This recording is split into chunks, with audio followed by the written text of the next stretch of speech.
We welcome now New York Democratic Representative Adriano Espaillat. He represents Harlem and parts of the Bronx just outside of Manhattan. Representative, thank you for being here. Thank you. Thank you for having me once again.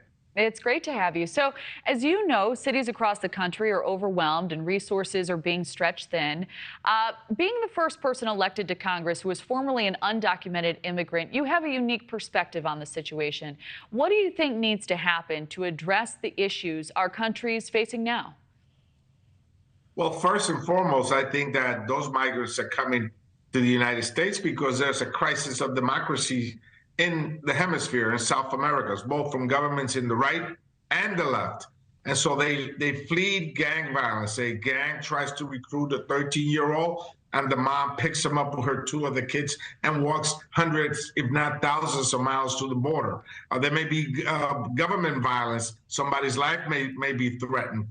There's a drought, a 7-year drought that creates a food insecurity problem, and then people are hungry and they walk to the border. So we as a country must pay greater attention to the hemisphere. We are the leaders of the Western Hemisphere, and we must act as such. Now, once the migrants get here, each city obviously is strapped for money. So FEMA must come up with the money.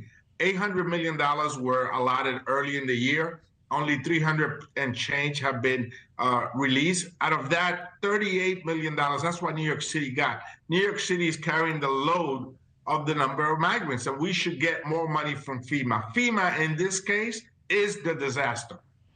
Okay, so I actually did want to ask you about this. New York City Mayor Adams, as you know today, he said that New York is carrying the burden of a national problem. Do you agree with that statement? And I know you mentioned some of the remedies to this, but what else can be done, do you think, to help? Well, first, what we did in Congress this week, and the White House did, was to put forward a three-pronged plan. First, not to put in motion family detention as the previous administration did. You shouldn't cage your little kids. They're traumatized for life. Two, extend the parole program that they had since January for Haiti, Cuba, Nicaragua, and Venezuela, and now also put in place a new family reunification program for Colombia, Guatemala, Honduras, and El Salvador. Those you can apply even in your homeland. You've seen that those initiatives have worked because the number of people coming to the border have dropped dramatically. The kind of chaos that most pundits expected to see after the disappearance of Title 42 has not occurred. Now, those folks that are already in the country are coming to New York, Chicago, Denver, and some of the big cities. In many cases, being bused from states like Texas and Florida by Republican governors. So we now have to come up with the dollars to provide these services, housing. There's thousands of warehouse apartments in New York City. Why not make them available for people that are in the shelter system right now, and then allow the migrants to go to the shelter system? It shouldn't have to be a school gymnasium. I agree. Well, do you think taxpayers should be funding those efforts when people are coming over illegally?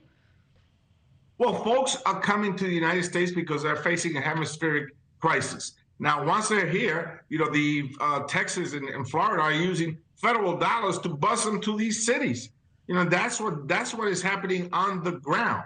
Now, migration has been a central piece of America for a very long time. Both documented and undocumented immigrants have come here to the United States for decades and years. In fact, we need workers. America needs workers, and they want to work. One of the things that should happen is we should provide a work permit for them so they can come out of work. Not one incident has occurred in New York City. The Brooklyn Borough President just stated in your program that not one incident of violence has occurred in New York City with over 70,000 migrants coming in. Well, I think there's a lot to unpack there. I appreciate you stating your case. What are your messages? We have about 30 seconds left to Governor Abbott and DeSantis sending asylum seekers to your state. About 30 seconds again, Representative. Cease and desist. But the message that I really have is for FEMA. Give the money to New York City. We're taking care of people in need, as America has pledged to do. for decades throughout the world. Representative Espaillat, thank you so much for joining us. We really appreciate it. Thank you for watching. Go to newsnationnow.com to find NewsNation on your television provider. And don't forget to click the red subscribe button below to get more of NewsNation's fact-driven, unbiased coverage.